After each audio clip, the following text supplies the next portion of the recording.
There are 10 criteria that Sotheby's specialists consider when assigning prices to art, jewelry, wine, watches, and more.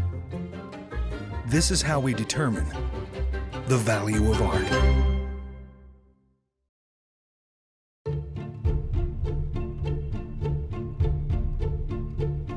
Authenticity. Authenticity. Authenticity. In our field, that's quite an interesting area. Whatever you're looking at has to conform to all the elements required of that particular category. We're also looking at originality of the piece, if anything has been altered. Has that been noted, or has that been done on the slide to make something look better than it is? Authenticity is really the soul of the object. The true and intended manifestation of an artist's idea. When you have verification that it's genuine in the most basic way. Authenticity is really part of our branding. Sotheby's basically is established over many years, very close relationships. That is where our expertise resides, relationships with artists, artist studios, their foundations, galleries, agents, dealers, all the people who put together the catalogue resumes.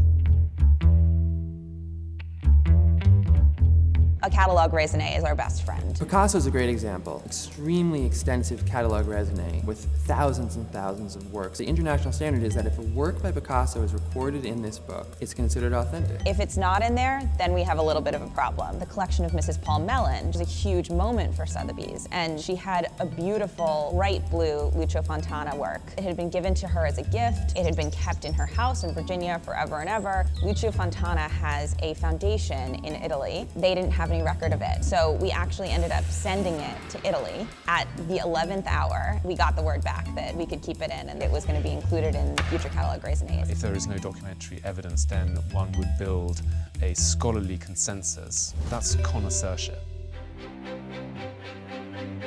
Chinese connoisseurs have a saying that says, 开门见山.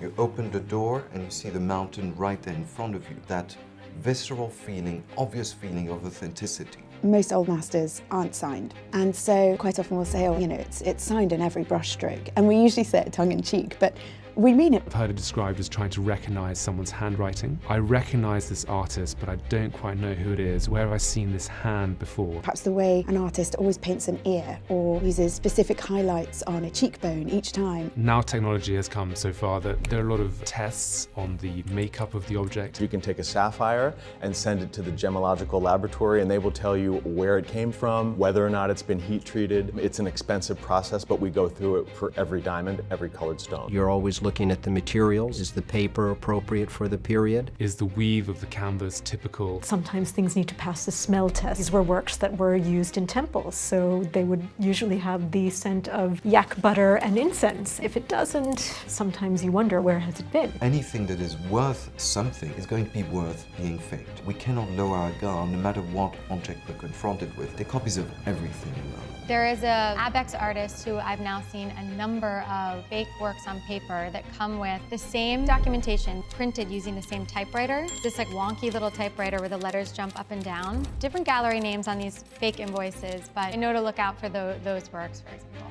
L.S. Lowry. People think he's very, very easy to fake because sometimes people look at them and think, well, I could do that. But actually, conversely, it's that spontaneity that is the hardest to fake. I've always said that you can't forge a book, but in a celebrated case recently where a 17th century work by Galileo fooled great experts, it's just a reminder that you have to always be vigilant. Scholars were studying in, say, 1900, traveling around Europe with no photographs, just their memory and their extensive notes. They would have miscatalogued things. I always remember that in 1900 it was thought that there were 800 Rembrandts in the world, and in 2000 they're thought to be 250 Rembrandts in the world.